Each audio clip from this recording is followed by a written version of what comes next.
Introduction में हम चीज़ों को सीख रहे हैं कि कौन कौन सी चीज़ें होती हैं, उनका किन का क्या इस्तेमाल है। आज मैं बात करूंगा दोस्तों मेंसुरेशन में। मेंसुरेशन का जो हमारा मेंसुरेशन में हमें क्या क्या चीज़ें पढ़नी है, मेंसुरेशन में किन किन चीज़ों से क्वेश्चन बनते हैं, तो मैं पहले उनको थोड़ा सा इंट्रोडक्शन दूंगा, उनके बारे में थोड़ा सा बताऊंगा। फिर उनके बारे में बताने के बाद फिर जो अगला पार्ट होगा उसमें आप लोग को क्वेश्चन मिलेगा।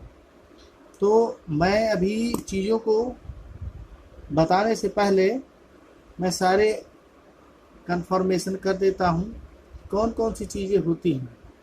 तो देखिए दोस्तों, हमें मेंसुरेशन में क्या क्या पढ़ना है। मेंसुरेशन में हमें त्रिभुज पढ़ना है। त्रिभुज से क्वेश्चन आता है और आयत से आता है, वर्ग से आता है। तो दोस्तों हम कहते हैं त्रिभुज को ट्रायंगल, आयत को रेक्टेंगल, वर्ग को स्क्वायर, समलम चतुर्भुज को ट्रेपेजियम, वृत्त को सर्कल, गोला स्फीयर, हेमिस्फीयर, बेलन सिलेंडर, कोन सम क्यूब, है ना। तो अब इन टॉपिकों पे मैं डिस्कस करूंगा कि कौन कौन से फार्मूले होते हैं जो मेंसुरेशन में इस्तेमाल हो जाते हैं। कौन कौन से फार्मूले ऐसे हैं जो मेंसुरेशन में स्पेशली इस्तेमाल होते हैं। तो देखिएगा दोस्तों, जो मेंसुरेशन में ट्रायंगल होता है, ट्रायंगल से संबंधित क्या क्वेश्चन बनते हैं, तो पहले मैं बता दूं इनके सूत्र कौन कौन से होते हैं। जो त्रिभुज का जो क्षेत्रफल होता है, यानी कि क्षेत्रफल मतलब एरिया, तो जो त्रिभुज का क्षेत्रफल होता है वो क्या होता है, 1/2 आधार गुणे ऊंचाई, आधार गुणे ऊंचाई होता है। यानी कि हम कह सकते हैं 1/2 बेस गुणे हाइट। दोस्तों, इससे हम मेंसुरेशन में किसी भी त्रिभुज का क्षेत्रफल निकालते हैं, लेकिन एक स्पेशल फार्मूला है, वो और है, अगर जो भुजाएं दी हो और परिमाप दिया हो तो हम कैसे निकालेंगे। तो मेंसुरेशन में अगर जो त्रिभुज की भुजाएं दी हैं तब त्रिभुज का जो क्षेत्रफल होगा, त्रिभुज को दोस्तों मैं ऐसे दिखाता हूँ। तो त्रिभुज का जो क्षेत्रफल होगा दोस्तों, जो त्रिभुज का क्षेत्रफल होगा यानी कि त्रिभुज का एरिया, इंग्लिश में से एरिया कहते हैं, तो हम कैसे निकालेंगे, हम निकालेंगे s into s minus a, s minus b, s minus c. ये फार्मूला क्यों, इस फार्मूले को तब लगाते हैं जब क्वेश्चन में परिमाप और तीनों भुजाएं दी रहती हैं। उसके बाद दोस्तों परिमाप का सूत्र क्या होता है, यस बराबर 1/2 ए प्लस बी प्लस सी, यानी तीनों भुजाओं का योग होता है। अब अगर जो मैं बात करूं दोस्तों, इसमें त्रिभुज कितने प्रकार के होते हैं, तो हमारे जो त्रिभुज होते हैं वो सामान्यतः 3 प्रकार के होते हैं। पहला जो है वो समबाहु है, समबाहु।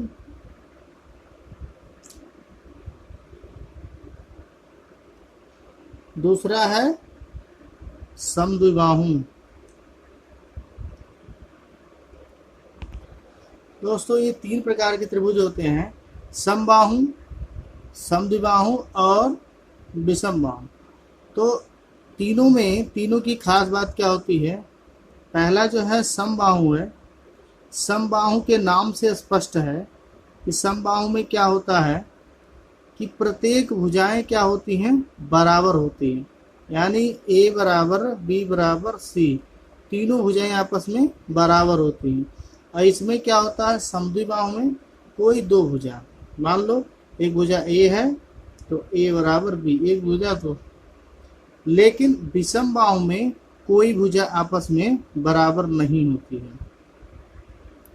तो ये तीनों के पहचान है दोस्तों, कि जो समबाहु त्रिभुज होता है उसमें तीनों भुजाएं बराबर होती हैं, जो विषमबाहु त्रिभुज होता है उसमें तीनों भुजाएं बराबर नहीं होती हैं। लेकिन जो समद्विबाहु त्रिभुज होता है उसमें एक भुजा दूसरी भुजा के बराबर होती है। अगला हमारा जो है, इस पर जो क्वेश्चन पूछा जा सकता है, तो इनकी त्रिभुज के आधार पे कोण भी है। अब देखो, कोण के माप के आधार पे ये तो हो गए आपके भुजाओं के आधार पर, ये त्रिभुज हो गए भुजा के आधार पर, भुजा के आधार पर। अब जो मैं त्रिभुज बताने जा रहा हूँ कोण के आधार पर। दोस्तों, कोण के आधार पे जो त्रिभुज हैं वो भी 3 प्रकार के हैं। तो पहला है जो न्यून कोण, वो क्या होता है, 90 डिग्री से कम होता है।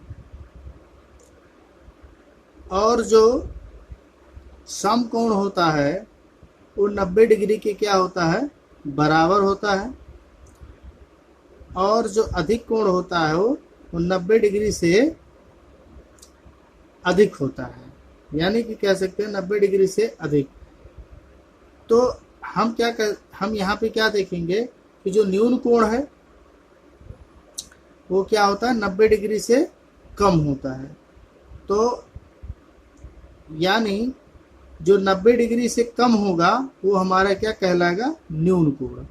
अब देखिए, ये जो 90 हमारा है वो 0 से क्या है, 0 से छोटा है, तो इसका मतलब क्या हो गया, न्यून कोण हो गया।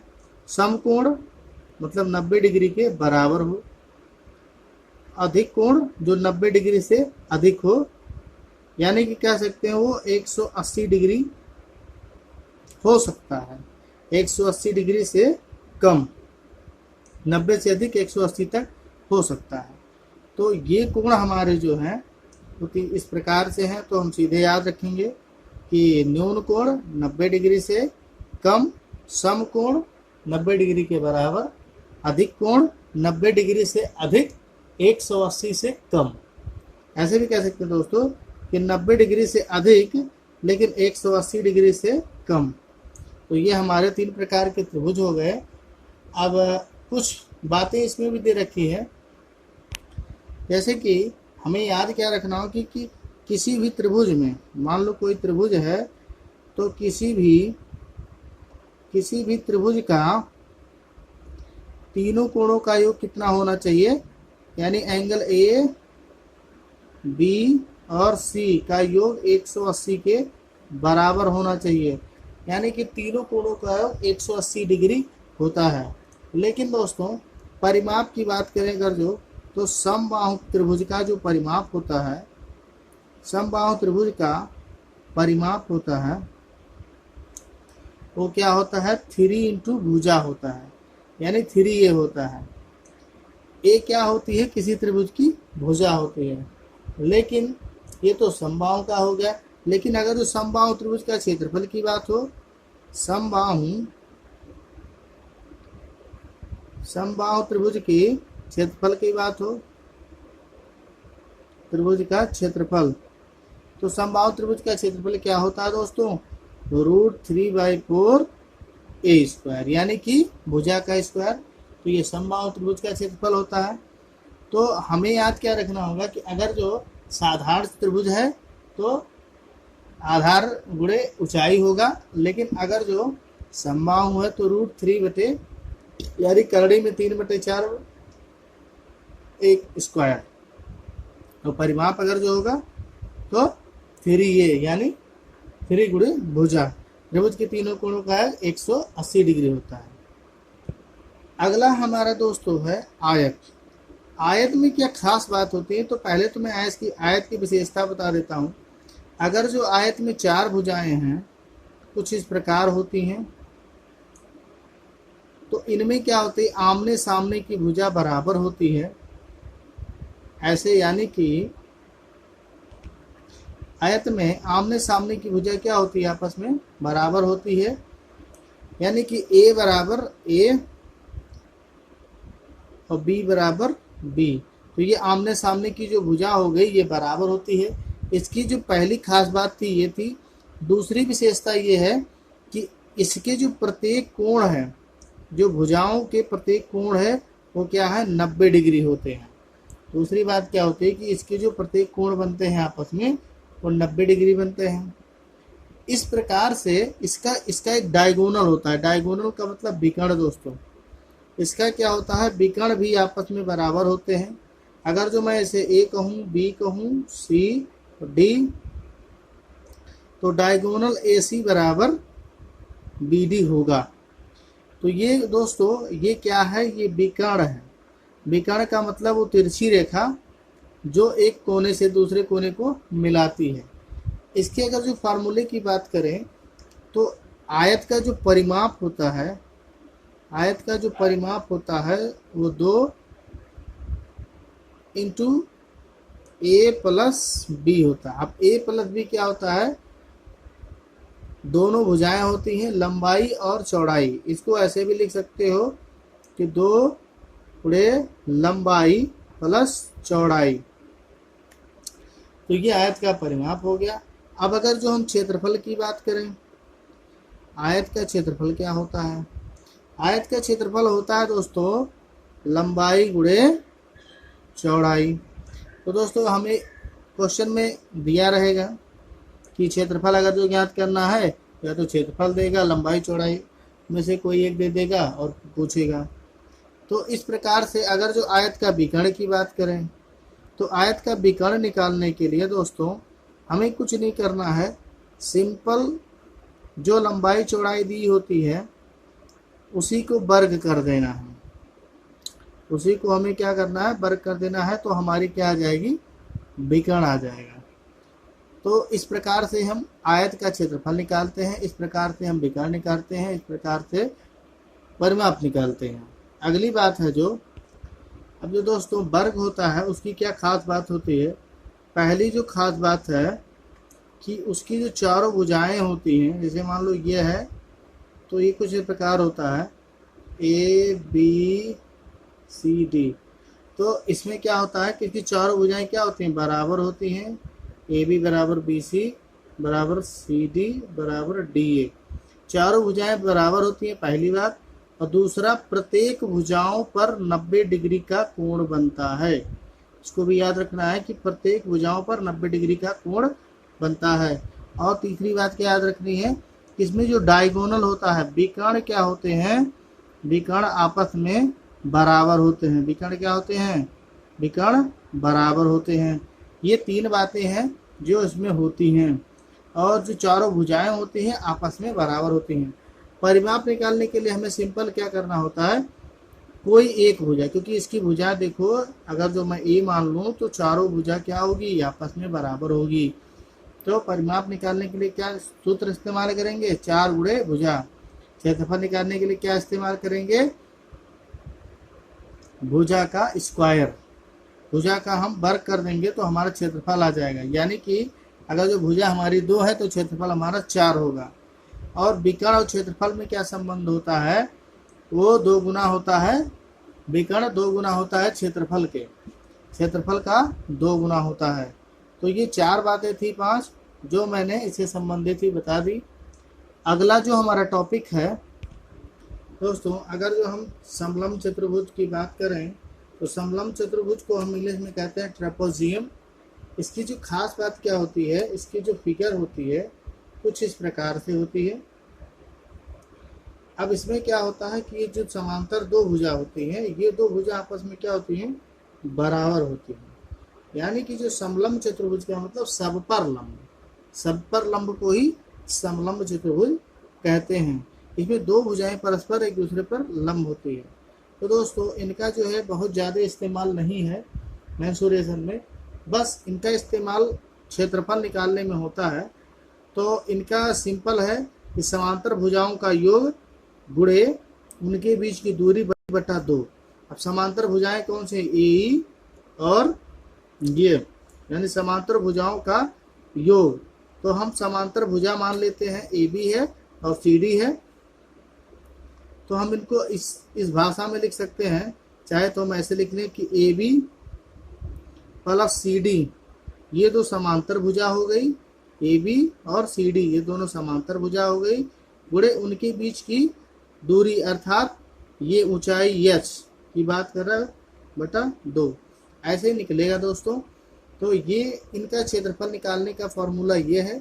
इसी फार्मूले से आप निकाल सकते हैं समलंब चतुर्भुज की क्षेत्रफल।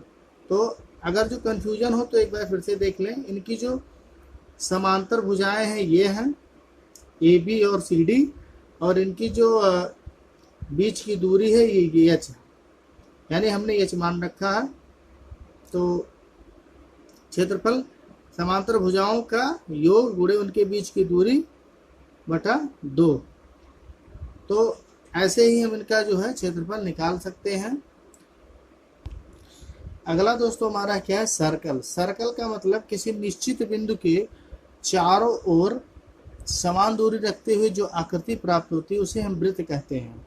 यानी दोस्तों आप याद रखिएगा कि किसी निश्चित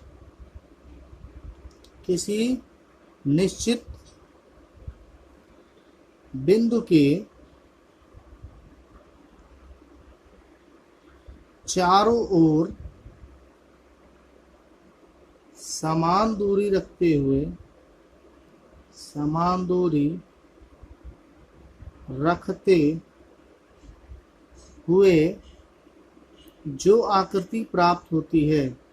जो आकृति प्राप्त होती है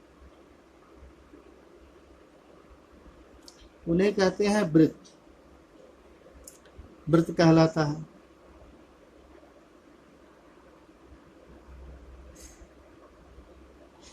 तो किसी निश्चित बिंदु के चारों ओर समान दूरी रखते हुए जो आकृति प्राप्त होती है उसे कहते हैं वृत्त। अब वृत्त में दोस्तों क्या क्या चीजें होती हैं। वृत्त में एक केंद्र होता है और इसे क्या कहते हैं, वृत्त की परिधि कहते हैं। तो हमें दो बातें याद रखनी होती है कि जो ये बीच में होता है इसे होता है केंद्र। केंद्र को इंग्लिश में कहते हैं सेंटर। और ये हमारी जो परिधि होती है उसे कहते हैं सरकमफेरेंस होती है। यानी कि सरकमफेरेंस में अब इन दोनों में अंतर क्या होता है, परिधि और परिमाप। तो दोस्तों जो वृत्त का परिमाप होता है, वृत्त का परिमाप वृत्त के परिधि के बराबर होता है। यानी कि परिमाप परिधि के बराबर होता है। तो परिधि क्या होता है दोस्तों, 2πr होता है। 2πr होता है और जो इसका क्षेत्रफल होता है 2πr²।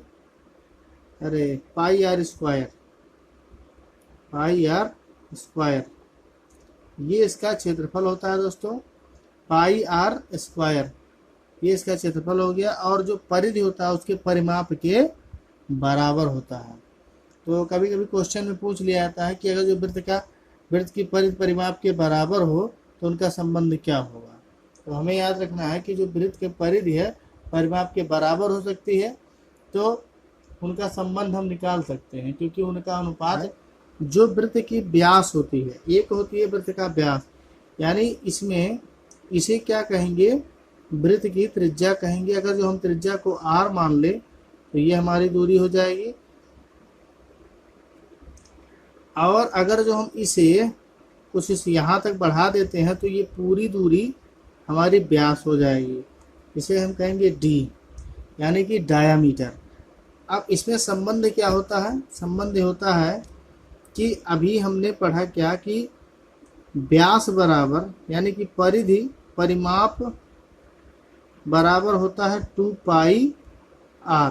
इसी को अगर जो हम इसे ऐसे लिख दें 2r × π, तो ये हमारा क्या हो जाएगा, ये हो जाएगा हमारा व्यास गुणे पाई यानी कि परिमाप।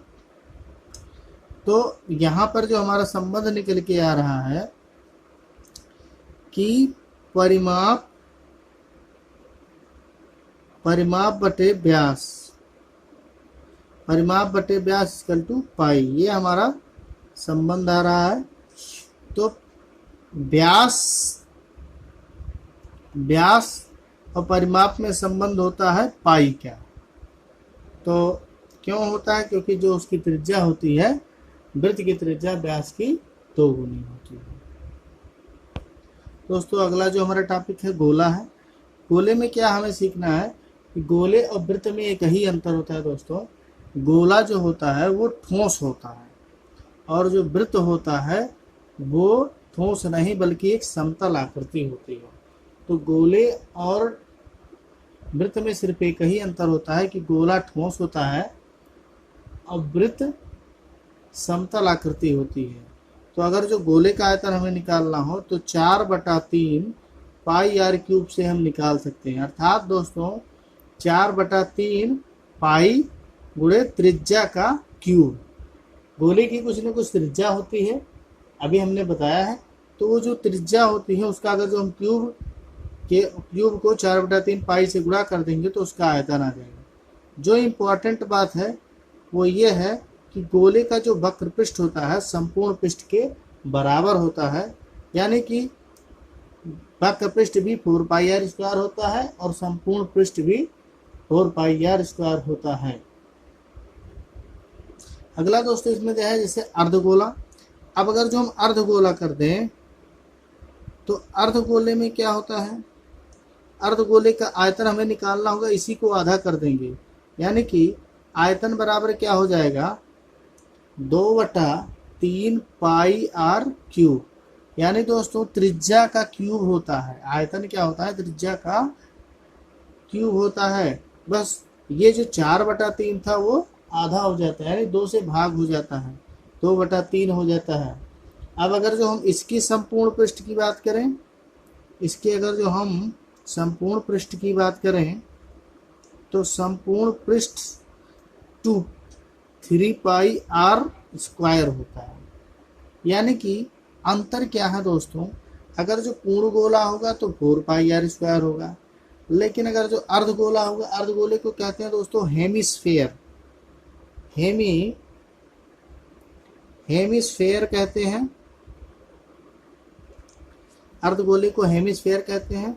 इसका जो संपूर्ण पृष्ठ होता है वो 3πr² होता है।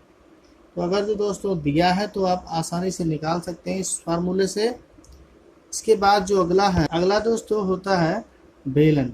बेलन की क्या खास बात होती है कि किसी आयत की एक भुजा को स्थिर रखते हुए अगर जो उसे हम घुमाते हैं तो हमें बेलन प्राप्त होता है। यानी कि दोस्तों अगर जो ये हमारा आयत है इसको हम क्या करें कि एक को स्थिर रख के घुमाएं तो हमें क्या प्राप्त होगा, बेलन। अच्छे सिंपल समझ सकते हैं दोस्तों कि अगर जो आप एक जो है कागज़ लें और उसमें उसको अगर जो गोलाकार लपेटें तो कुछ इस प्रकार की आकृति प्राप्त होगी। यानी कि अगर जो हम सीधा कह सकते हैं तो सीधा ऐसे ही हमें प्राप्त होगा, ऐसे। तो यहाँ पे समझने वाली बात है कि यहाँ पे क्या क्या चीज़ें होती हैं। यहाँ पर अगर जो मेंसुरेशन की बात करें तो मेंसुरेशन में क्या निकालने को आता है, आयतन। तो बेलन के आयतन को b से प्रदर्शित करते हैं। तो आयतन बराबर क्या होता है πr²h। और वक्र पृष्ठ बराबर होता है 2πrh। और जो क्षेत्रफल होता है दोस्तों, संपूर्ण क्षेत्रफल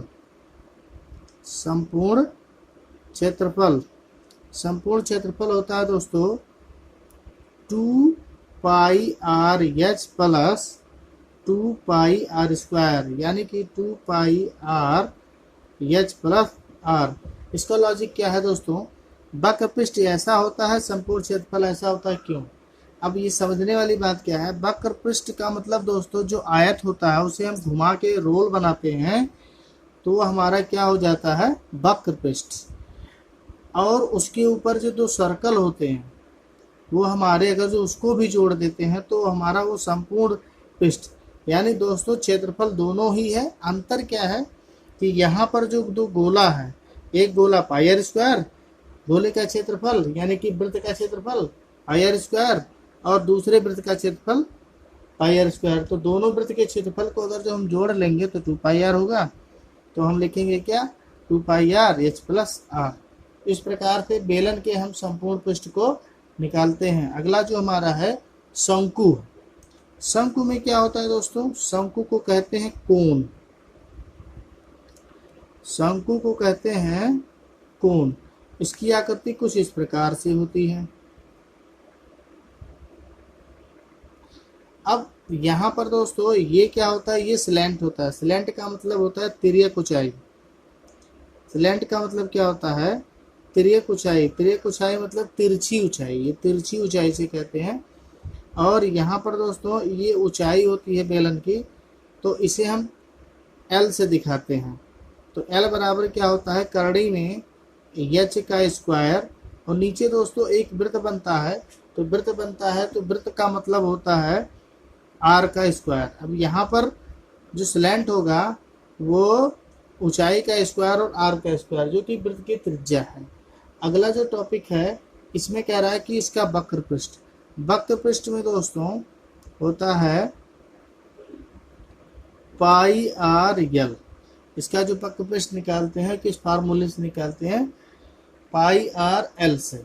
अब दोस्तों इसका जो संपूर्ण पृष्ठ होता है, संपूर्ण पृष्ठ, संपूर्ण पृष्ठ में क्या होता है, वक्र पृष्ठ आ जाता है। वक्र पृष्ठ और आधार का क्षेत्रफल, तो आधार का क्षेत्रफल आ जाता है। तो हम दोस्तों वक्र पृष्ठ क्या होता है, पाई आर यल, और आधार में वृत्त है तो वृत्त का क्षेत्रफल क्या होता है, पाई आर स्क्वायर। यानी कि हम अगर जो जोड़ दें तो पाई आर यल प्लस आर, ये हमारा क्या हो जाएगा, संपूर्ण पृष्ठ। अगर जो हम इसके आयतन की बात करें तो आयतन को हम बी से दिखाते हैं 1/3 पाई आर स्क्वायर यस। ठीक दोस्तों बेलन की तरीके से ही होता है। अंतर क्या होता है कि ये शंकु है, कोण है, इसलिए यहाँ पर 1/3 से गुणा हो जाता है। गुणा होने के कई कारण है जो हम आगे बताएंगे कभी आपको। अभी यहाँ आपको समझना है कि जो बेलन का आयतन है वो 1/3 पाई आर स्क्वायर एच है। ऐसे भी कह सकते हो कि जो शंकु का जो आयतन है, हम ऐसे कह सकते हैं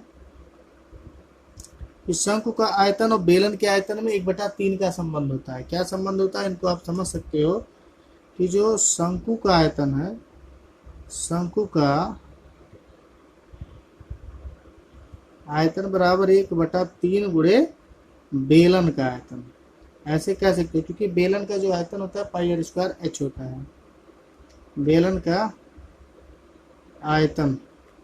तो इन दोनों में ये संबंध होता है। ऐसे कह सकते हो कि जो बेलन का आयतन होता है 3 गुना शंकु के आयतन के होता है। तो इस प्रकार से हमारा खत्म हुआ। अगला जो बात हम करने वाले हैं, अगला हमारा है क्यूब। क्यूब का मतलब दोस्तों यहाँ पर हो गया घन। घन में क्या होता है दोस्तों, जो घन होता है वो घन की आकृति कुछ दोस्तों इस प्रकार होती है। इसका जो हम आयतन निकालते हैं, सभी घन का मतलब इसकी चारों भुजाएं दोस्तों, इसकी जितनी भी भुजाएं होती है सब आपस में बराबर होती है। इसलिए इसका आयतन निकालने के लिए हम भुजा का क्यूब करते हैं, यानी जो भुजा दिया रहता है उसका 3 गुना करते हैं। और जो इसका पृष्ठ क्षेत्रफल होता है, पृष्ठ क्षेत्रफल इसका होता है 6a स्क्वायर, यानी 6 पूरे भुजा का स्क्वायर। और इसका जो विकर्ण होता है दोस्तों, विकर्ण जो होता है वो √3 गुणे भुजा होता है, √3 गुणे भुजा होता है, ये उसका विकर्ण है। तो इस सूत्र की सहायता से हम उसकी आयतन निकाल सकते हैं। और पृष्ठीय क्षेत्रफल निकालने के लिए 6a स्क्वायर, विकर्ण का क्षेत्रफल निकालने के लिए √3 इंटू भुजा का स्क्वायर। इसी प्रकार दोस्तों घनाभ भी होता है। तो घनाभ में क्या होता है, घनाभ का जो आयतन निकालना होता है उसे क्यूबाइड कहते हैं। क्यूबाइड का आयतन क्या, बस यहाँ पर सभी भुजाएं बराबर होती हैं इसलिए तो भुजा क्यूब कर दिया, लेकिन इसकी भुजाएं बराबर नहीं होती है तो हम यहाँ पे करेंगे लंबाई LBH, यानी लंबाई चौड़ाई ऊंचाई, यानी हम कह सकते हैं लंबाई चौड़ाई और ऊंचाई, इन तीनों का गुणनफल कर देंगे तो घनाभ का क्या निकल जाएगा, आयतन निकल जाएगा। अगर जो घनाभ की क्षेत्रफल की बात करें तो क्षेत्रफल में हमें कुछ नहीं करना है, 2 लंबाई प्लस चौड़ाई, फिर चौड़ाई LB/BS और HL, यानी लंबाई गुणे चौड़ाई, चौड़ाई गुणे ऊंचाई, ऊंचाई गुणे लंबाई, इन सब का गुणा करने पर हमें क्या मिल जाएगा, उसका क्षेत्रफल मिल जाएगा। ऐसे लिखना इसको चाहें तो हम लिख सकते हैं कि 2 गुणे लंबाई गुणे चौड़ाई और चौड़ाई गुणे ऊंचाई और ऊंचाई गुणे लंबाई। ये हमारा दोस्तों फार्मूला होता है, जो कि इन फार्मूलों के सहायता से मैंने कोशिश किया इन छोटे छोटे टॉपिक को समझाने का।